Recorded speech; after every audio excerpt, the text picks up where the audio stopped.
So then, from here, we consider the section. So, R1. That means you know what? Yeah, I think I would have factored. No, hold on. All right, if you guys, if everyone has their assignment threes ready, we'll start a pile up front. Thank you. Perfect, thanks very much. Imagine doing assignment 3. I don't know if you are just like, no, I didn't want to. I'm allergic. It's a very large chunk of our brain. I'm allergic to good marks, so I've decided not to do any of them. Oh my god. First one I did was like this way. Oh, yeah, that's how I feel sometimes. I Is one and it's like that yeah. good marks to be? Is that like a frequency?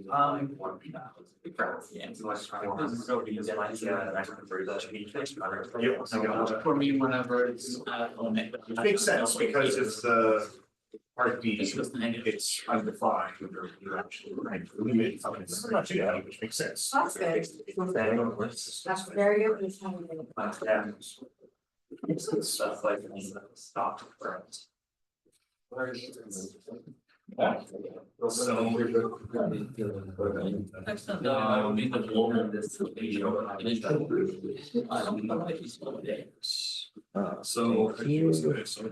do I do? Right, I guess I can. Me a bunch of trees on the side and like sending but Oh, like I've never actually, so I gotta like figure. I submitted I just sent him the file too. Okay, so let's say that if he's not here then it was all or Thank you. We divide the two. someone else. Just, I think it's just really kind of, Oh, you don't want to get rid of it though, because you're looking for solutions for something else. I agree. So you could find some lambda value and then plug that in for the other one and then find. why not? Doing it on like a newspaper, like the need for. No, because the gradient becomes zero. When the gradient, To the third question. I'm looking for when lambda, the effect. And I have like. I did all of the lines and then, but I had to re-race it like 75. Yeah. I don't get it. Cause I looked at, not what it was wrong, I carried it, so I said it's a part. I feel smooth. If I divide each of that, I can, oh, maybe that's lambda is equal to Oh, one. he doesn't say. Yes. Plus or y. X. Right. Right. So you get. I need to take constant. 1 plus y for 2x. Which means that lambda is also big. One that has to remind me x equal to y, because that's just the opposite. So. Okay, well.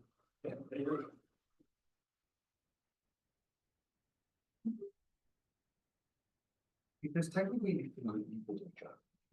Yeah, because like you asked no other, and he plotted point blank, that's. Just make it a little bit, and then y over 2x is equal to. Right? Because, that's one. So this is And I just showed my phone land. That's means that x and are just Actually is. Yeah. And Actually, sorry, x plus or minus, so plus or minus x. Plus or minus where we have the take place. I'm gonna go to the opposite today because I'm actually lost. You just look at the log of it. And if you say these based on I'm lost in sauce. lost in the thought. I thought you said like lost in thought, but like with lost, and I was like, that doesn't mean. Because I just think the Yeah. No. I think no. Thank you. So if every time that they got one, actually get the bottom of this thing, in this building, plug in is exactly. Therefore, by this, Thank you. so this plus that, I get I just sector to. I don't like first about then I would not end but it's sort of the end of that sort of like the week. So there's straight. Like this. Every.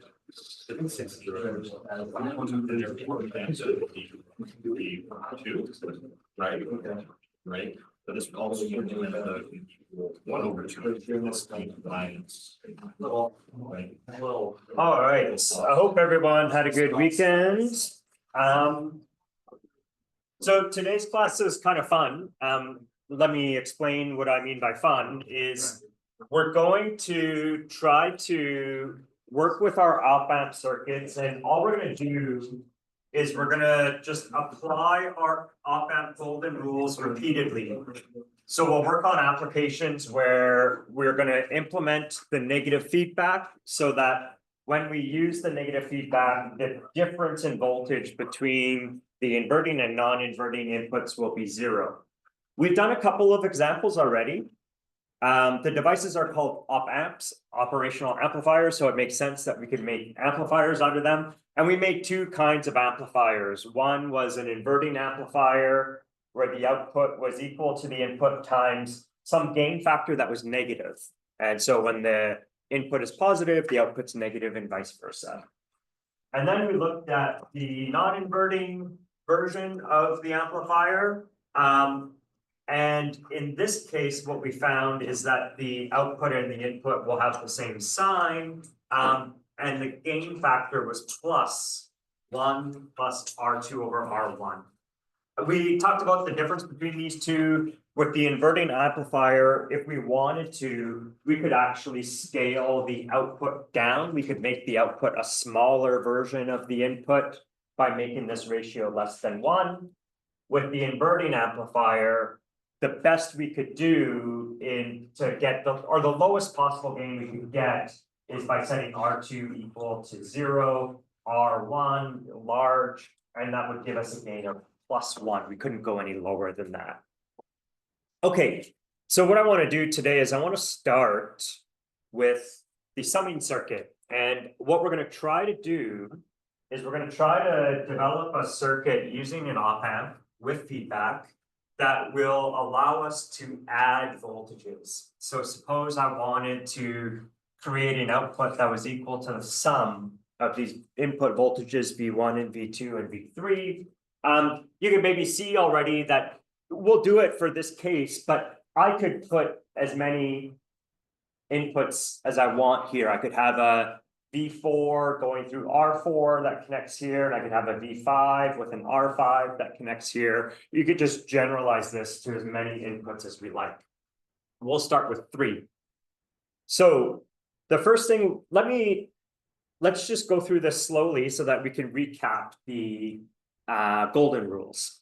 So let's suppose that we could have a current I minus going into this input. We know that that's going to be 0, but let's suppose it's there. And so then we could say, well, okay, I could have an IF going through resistor RF, and I'll have an I0 going through resistor R0, like so. And I've just randomly assigned these current directions. As long as I maintain those directions throughout the analysis, that should be fine. So what we'll do is we'll do the junction rule. Junction rule at, let's say, we'll call this junction J1 is right here. So we're going to do the junction rule at J1.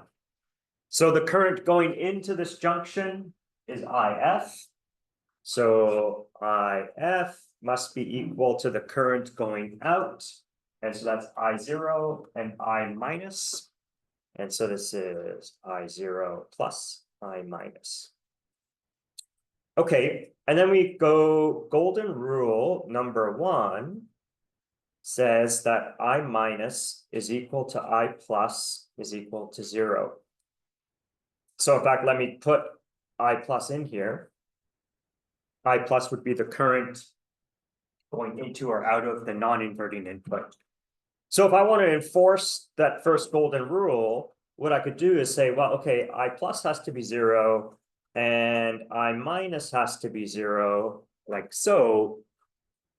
But if that's true, then this I minus in our junction rule is 0. And that says that the feedback current and the current I naught are in fact the same current.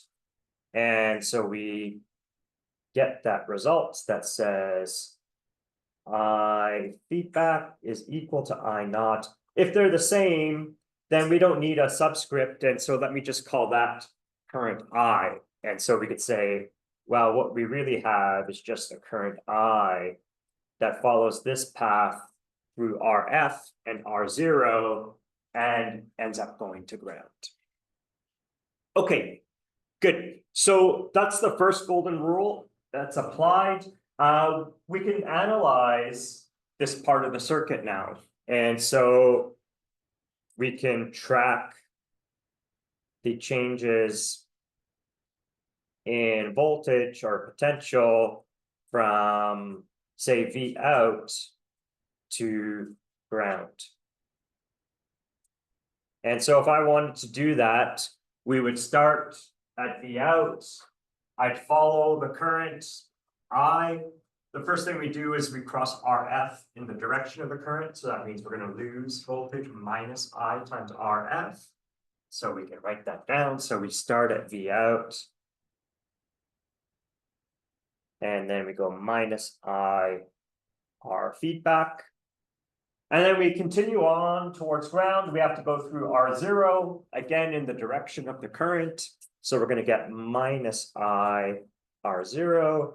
And then that takes us to our finishing point, the ground, which is defined to be our reference potential that we call 0 volts. All right. And so what this allows us to do is to solve for the current. And we would find that the current would be whatever the output voltage is divided by the sum of those two resistors. Okay, so that's what the first golden rule allows us to do, is to find this current that's in our feedback loop and then going off to ground. Well, what else could we do before we get to the second golden rule? We could say, you know, I haven't labeled all the possible currents in here, and I haven't labeled all the possible junctions. There's a junction right here. And we can assign a current, say, I1 through R1, I2 through R2, and I3 through R3.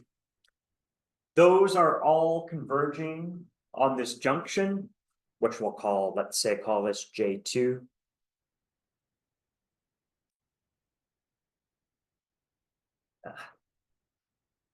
J2. Okay, so the current going into junction 2 is the sum of I1, I2, and I3. And then we see I plus is coming out of that junction. But we already know from the first golden rule that I plus is equal to 0. So at junction J2, the Kirchhoff junction rule requires that I1 plus I2 plus I3 is equal to I plus, but we already know that I plus is 0, and so this has to be 0. Okay, so those are two of our results. We have the current in the feedback loop, and then now we have this condition on the sum of the currents at the input. They have to total 0. All right, so to go further, we now need to think about the second golden rule. So golden rule number 2 requires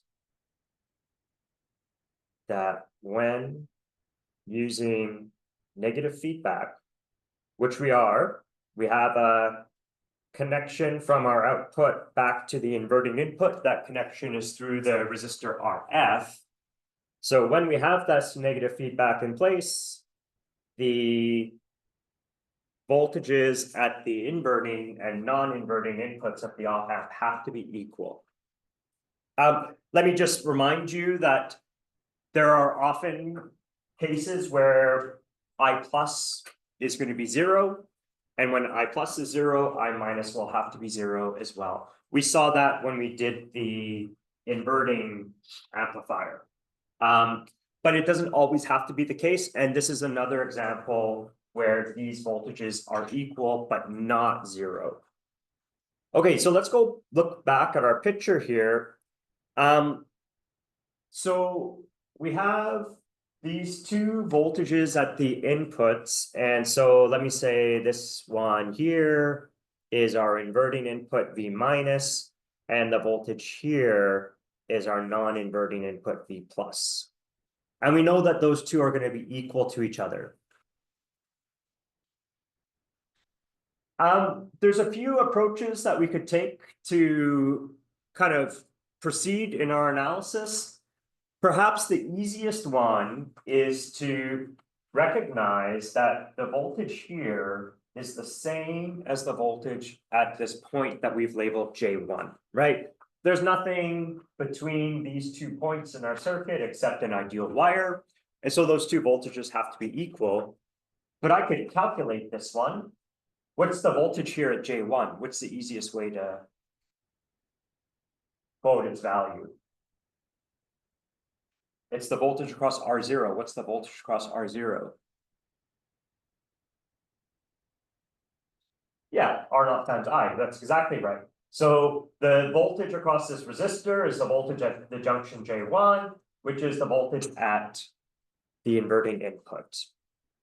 So what we can do is we can say, note that the voltage at the inverting input is equal to V minus is just the current times R0. But we've solved for the current already.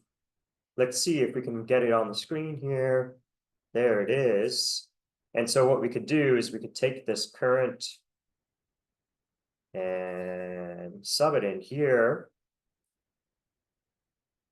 And then what we end up with is V out divided by RF plus R0 times R0. And so that's the same thing as V out times R0 over R0 plus RF.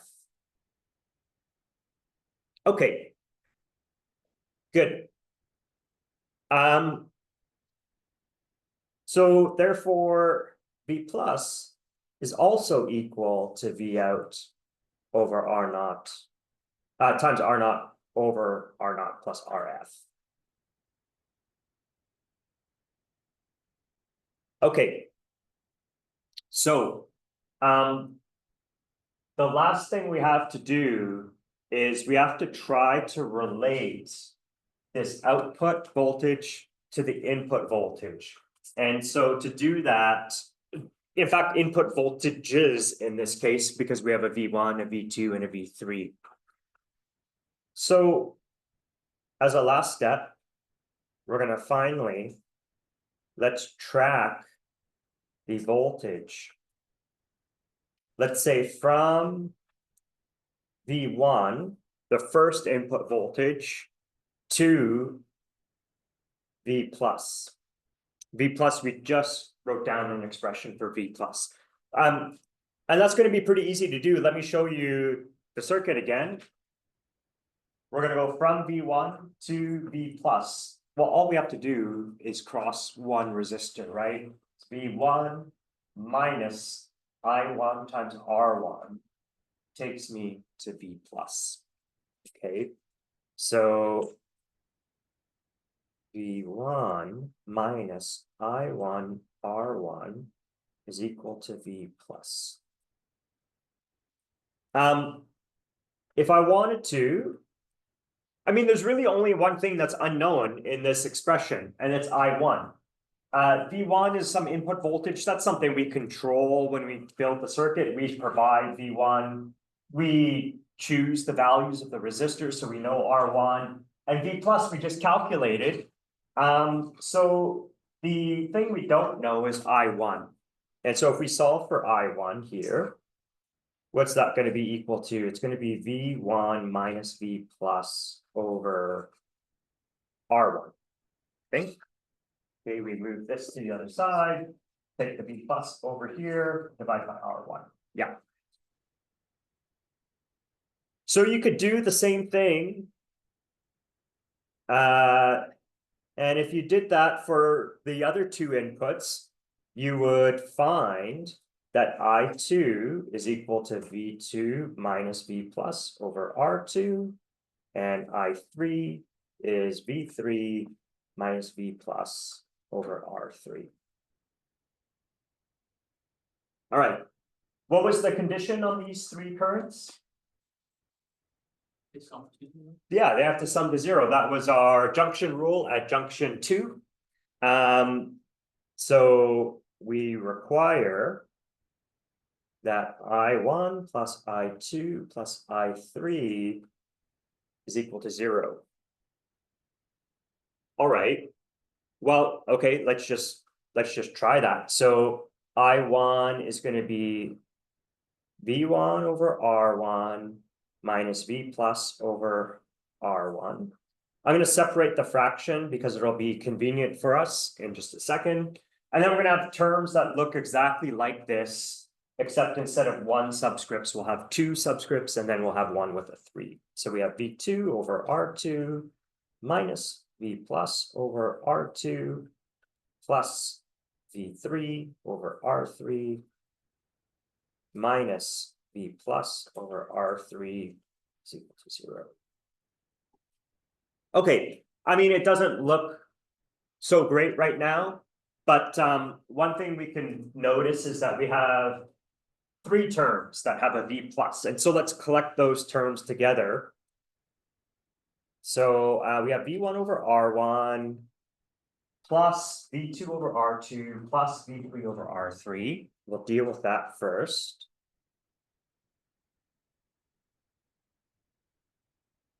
All right, and then we have minus V plus. So we have a minus V plus in all 3 of the remaining terms. And so if we factor that out, we'd have a 1 over R1 plus 1 over R2 plus 1 over R3 equals 0. Okay. So we're looking ultimately for an expression for V out. And if we look at V plus involves our V out. So we're going to make that substitution now. So we'll take this thing, we'll put it in for V plus. Okay, and while we do it, at the same time, let me move the V plus term over to the other side. That'll just get rid of this minus sign. Okay, so what we're going to end up with is, therefore, so V plus was V out, and was it R naught over R naught plus RF? I think it was. Yeah. Times 1 over R1 plus 1 over R2 plus 1 over R3 is equal to V1 over R1 plus V2 over R2 plus V3 over R3, like so. So we're pretty close to being done. You can see we already have sort of what we want. We have V out times some stuff is equal to some kind of sum of the 3 inputs, V1, V2, and V3. So if we finally just solve for V out, what we're going to get is V out is equal to. let's see. It would be 1 plus RF over R naught. So what I'm doing is I'm just gonna move this to the other side. So I multiply by R0 plus RF divided by R0. But that's just R0 divided by R0 plus RF divided by R0, which is 1 plus RF over R0. This is the same gain factor that we had for our non-inverting amplifier. And the reason it's the same is because if we go look at the circuit, if I got rid of all of this stuff and just put a V in here, then that is the non-inverting amplifier. And so that's why we get some of the same sort of results, that same factor of the gain. All right, but what else do we have? Then we have this bracket that's already on the right-hand side.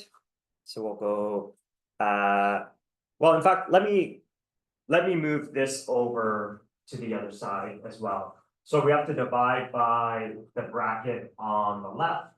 And so it'll show up on the right, but it'll be inverted. So we'll have a 1 over R1 plus 1 over R2 plus 1 over R3. And then we have to invert the whole thing. Okay. And then we have V1 over R1 plus V2 over R2 plus V3 over R3. So this is the most general result for the output, and it has some of the characteristics that we like. It is proportional to some kind of sum of the inputs. If I had 4 inputs, the generalization of this would be trivial. We would just add here 1 over R4, and over here we would add V4 over R4, and you could have as many terms as you wanted. Okay, so here,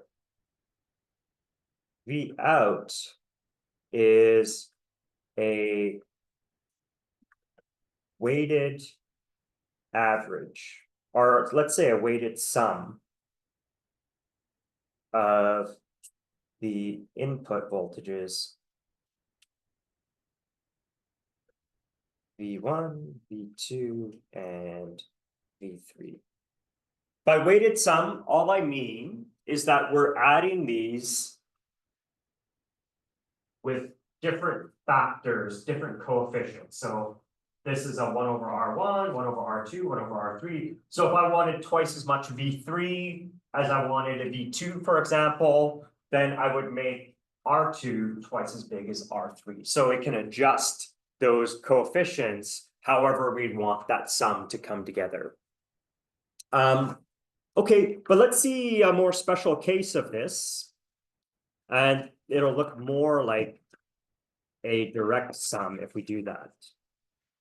Okay, so if we choose, let's say R1 equal R2 equal to R3, let's define that to be some R. Like maybe I just take those resistors, R1, R2, R3, I make them all a kilo ohm, okay, for example.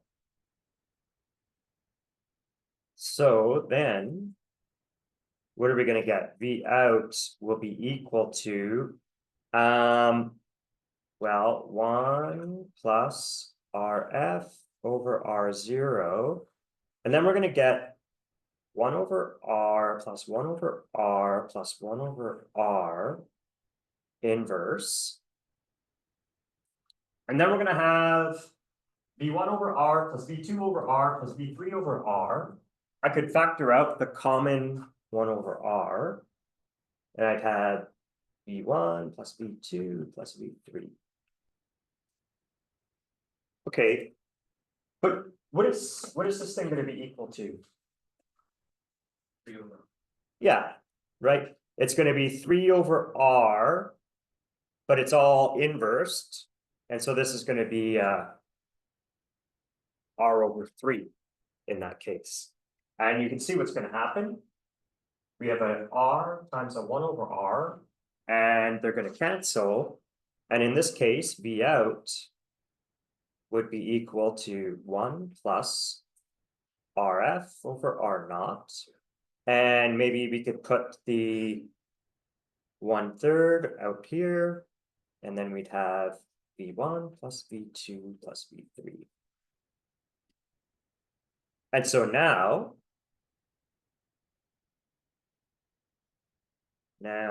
in this case, and by this case, what I mean is that all those resistors R1, R2, and R3 are all equal. In fact, it doesn't really matter what resistor we chose because the R factor cancel. V out is proportional to a direct, instead of a weighted sum, it's a direct sum of the inputs V1, V2, and V3. Okay, let's do one more step. At the beginning I said, like, maybe we just want to add some voltages together.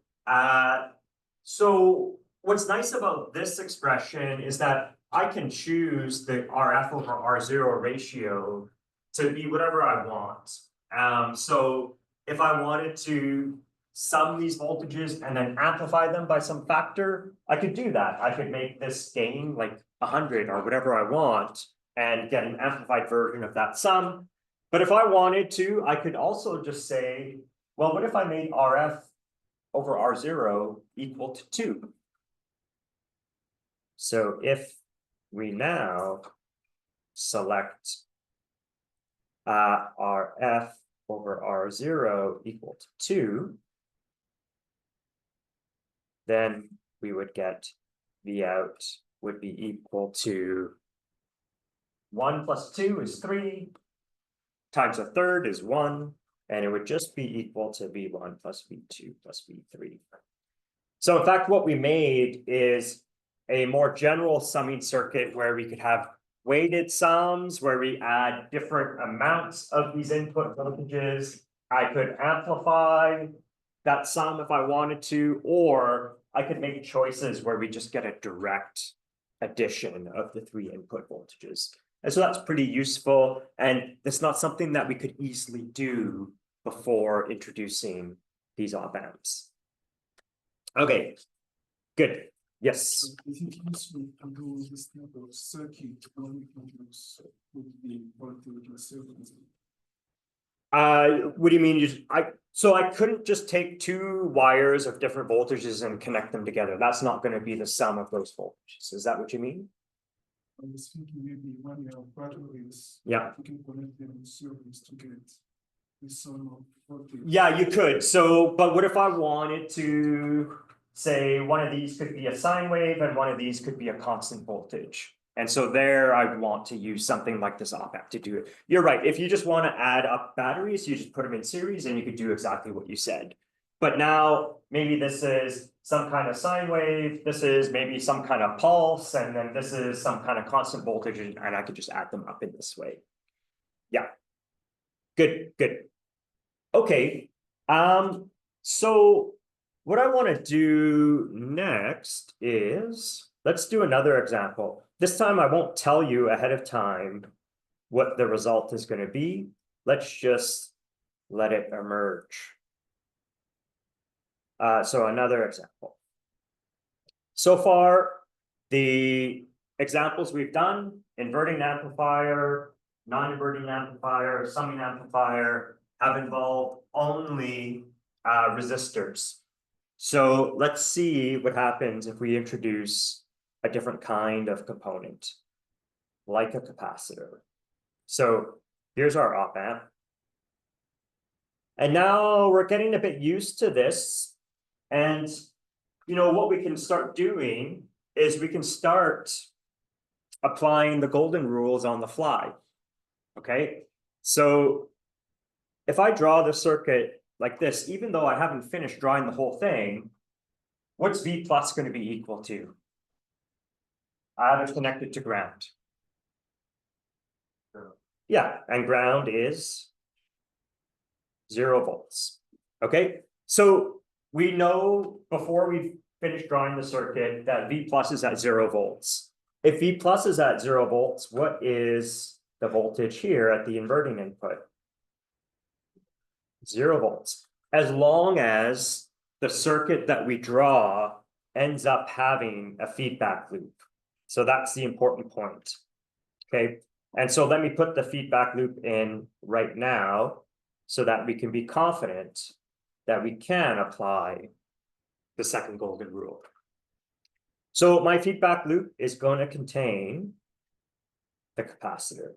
So there it is. Here's C. All right. And we're almost done drawing the circuit. The only other thing that we're going to have is a V in and a resistor R. Okay.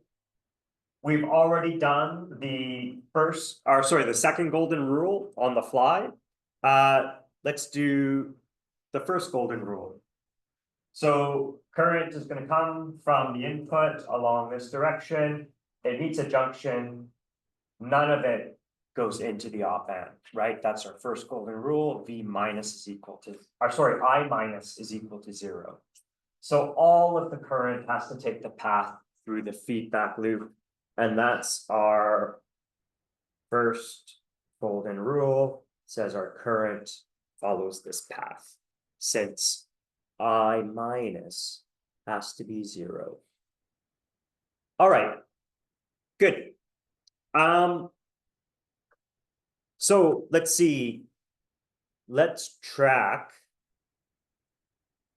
the voltage changes from V in to V minus. Why am I going to do that? Because what I want to know is I want to have an expression for the current. So I have V in, the voltage across this resistor is going to be minus I times R, and that will take me to V minus, which I already know is 0. So we'd go V in minus IR is equal to V minus, which I know is 0. And so this leads to I is equal to V in over R. And so that's convenient. So now we know the current. The current is going to involve V in. So now we want to relate it to this output. And so we'll track voltages. Let's say we track the voltages from V minus to V out. So let's track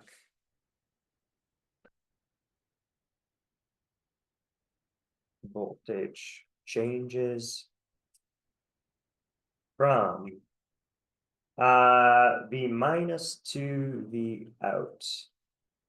Okay. Well, so this one's a little bit different. So we're going to be at V minus, and then we're going to cross this capacitor. And let's think about what's going to happen here. Current is defined to be the flow of positive charge. The way I've drawn my current, the positive charge is being deposited on the left plate of the capacitor. So we're going to get positive charge sitting on here. And so that means the opposite plate on the right is going to be negative. So if I cross this capacitor, I'm going from positive to negative. So from high potential to low potential. So I'm losing voltage as I cross that capacitor. So minus the voltage across the capacitor. And then that takes me to V out. Okay. But we already know V minus is 0. And so what we're left with then is that V out is equal to minus the voltage across the capacitor. All right, who remembers what's the defining equation for capacitance? C is equal to what?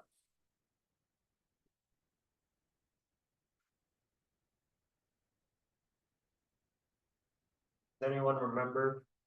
Like I know that for a parallel plate capacitor, C is epsilon naught times the area divided by the distance between the plates. But in terms of voltages and charge, how do we define capacitance? Yep, that's right. So the way you can remember that is we want our capacitors. Capacitors are charge storage devices. So if I connect a battery across capacitor, that would fix the voltage. And so the bigger the capacitance is, the more ability or the more charge it stores. So if I keep this fixed and I store a large charge, I have a large capacitance. Okay, anyways, so for us, what that means is that the voltage across capacitor is Q over C. All right, so if I wanted to, I could say this is minus Q over C. But that leads to a little bit of a problem because I would like to relate this expression to I equals Vn over R, but you know, it's not easy to do right now. What's the relationship between charge and current? How are they related?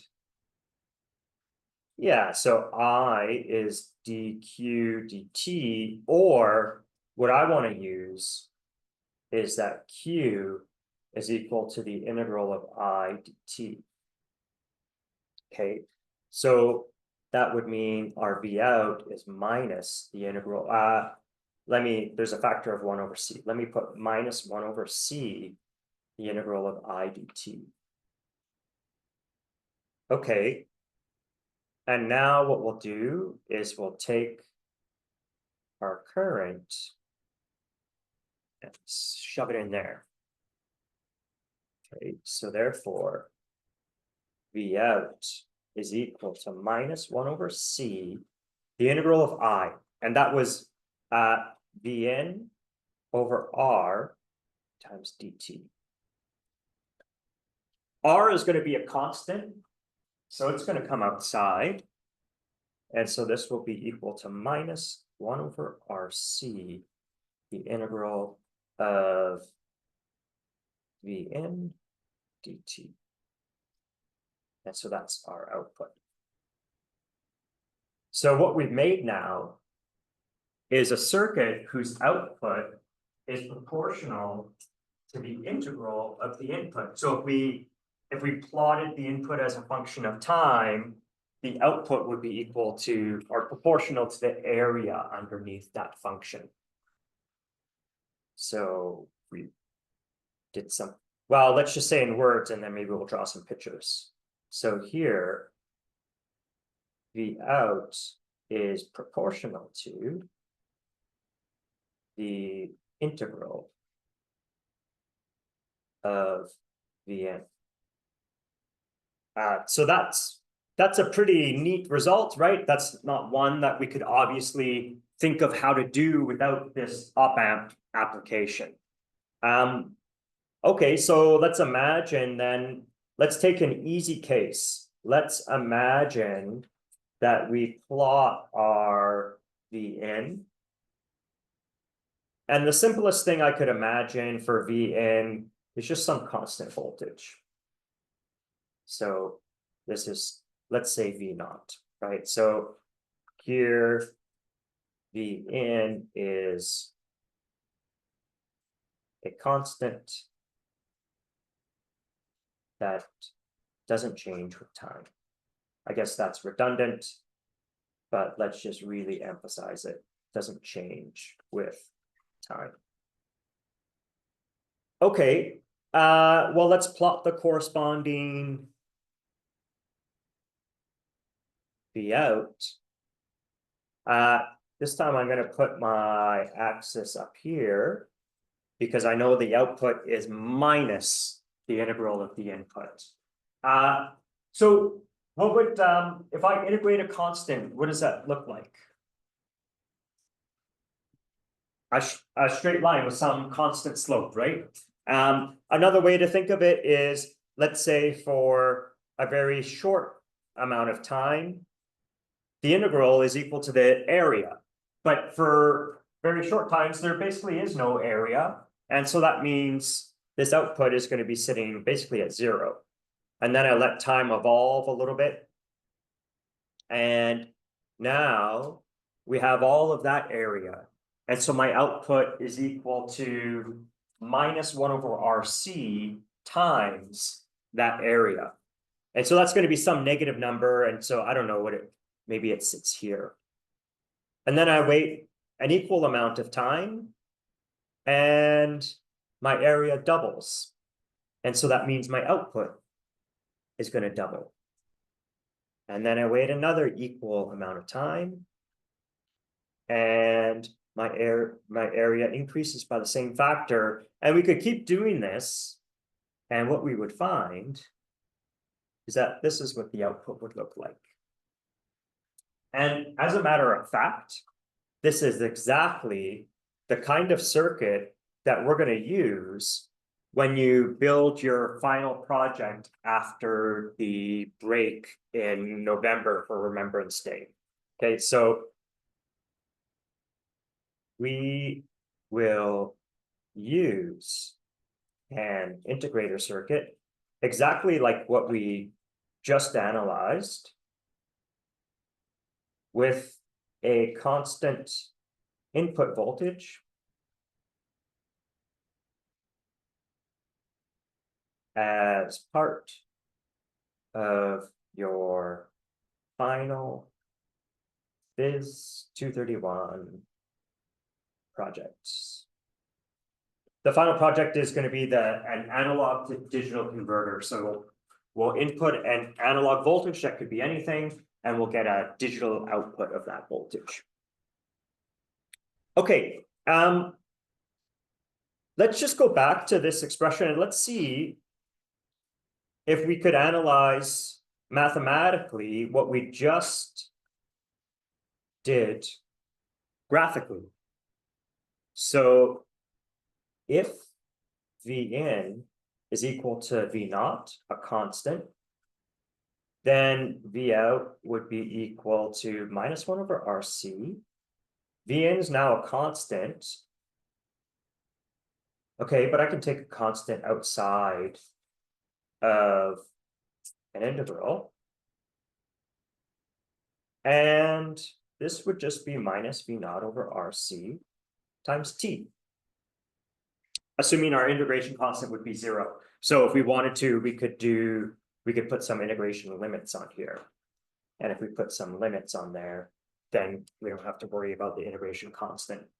But this is exactly what we saw. This is something, it's a straight line. It has some slope. Now we actually see the slope. The slope is negative. And so it's a sloping negative, but that's exactly what we drew. So in fact, the slope of this line is -V0/RC. When we do the final project, what we'll use for V0, the constant input voltage, it will be some negative voltage, so that if this is a negative number, then the slope will be positive and we'll have a linearly increasing ramp voltage, is what we'll actually use in the final project. Okay, we have 8 minutes left. Let me ask you a question. If we analyze the circuit and now we know that it takes the integral of this input, what would be like the next obvious thing to try? How could you modify this, make a simple modification to the circuit to see if it does something interesting?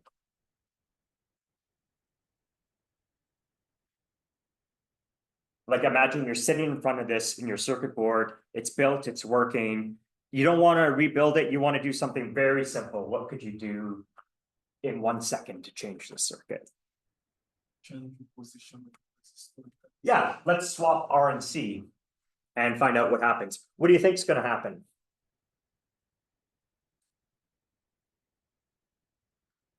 There's no wrong answers, we're just guessing. What's that? It'll be the same. It won't be the same. That's a possibility. If we, like, what would be a beautiful complement to integrating? Taking a derivative. So let's see. Let's change the position of R and C. Okay, so, okay, here's our non-inverting input, there's our inverting input. We're gonna keep a lot of this the same. So V plus is gonna be 0. We're gonna have now V in here. So here's something that's different. Now we have C sitting here. And now we're gonna have our resistor R over here. V out. Okay, here's R. All right, so I know that right here, we're gonna have V minus is equal to 0.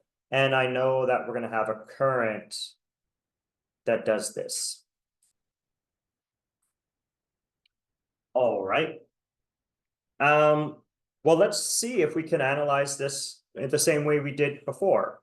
So we're gonna go from V in to V minus. That was our first step last time.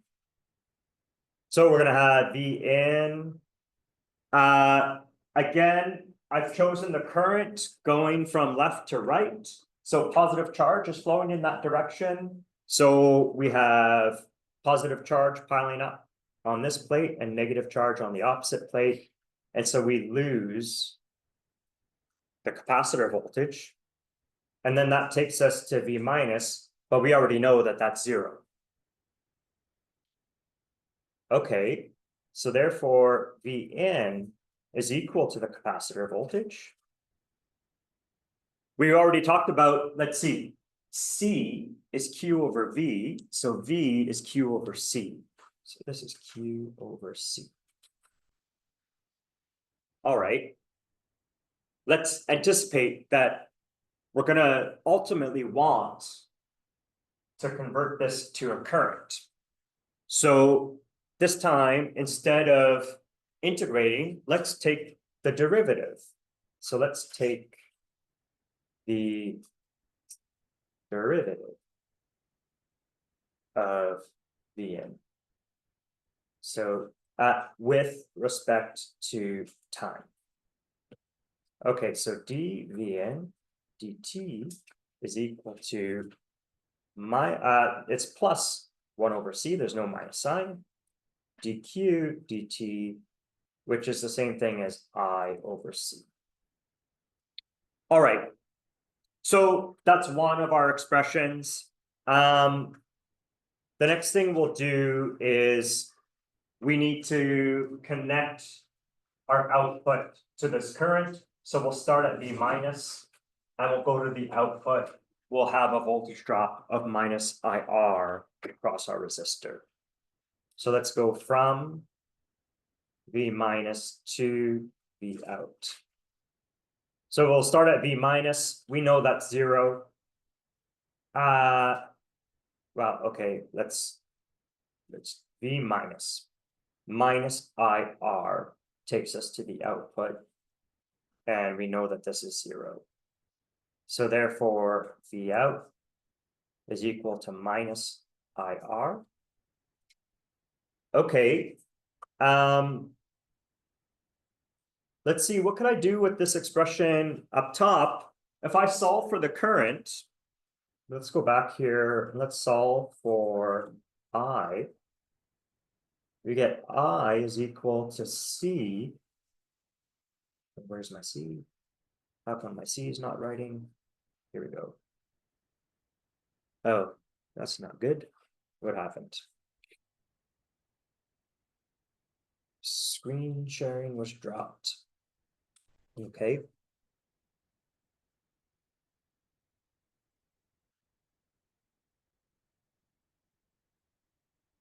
All right, I think we're back. So we're solving for the current.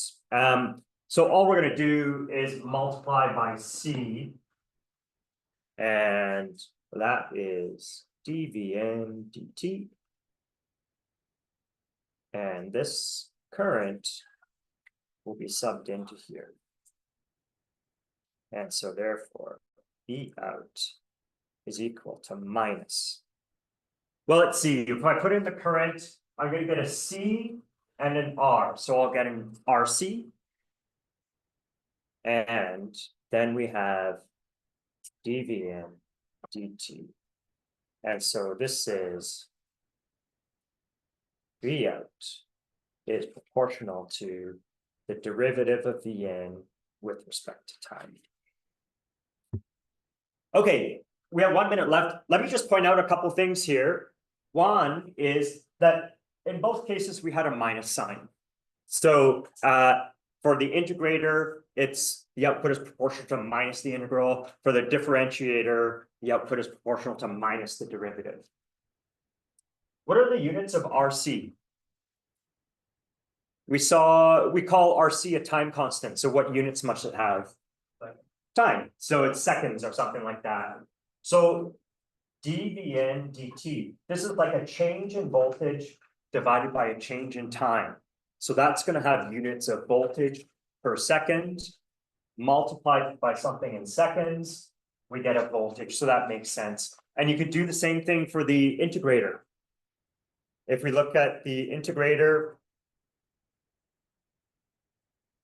what does this mean? This means find the area underneath the Vn versus time plot. And so the height is going to be some voltage, and the width or the base of your area is going to be a time. So we get voltage times seconds. Divide by RC is 1/seconds. So that kills the units of dt. And we in fact get a voltage out. So that makes sense. So it's nice to analyze the units and just be aware that when you take derivatives and integrals, you're modifying the units of your functions. And so you need coefficients that are going to correct those units appropriately. All right. Thanks very much. Have a good couple of days, and we'll see you on Wednesday. If you haven't already done so, please bring your assignments up.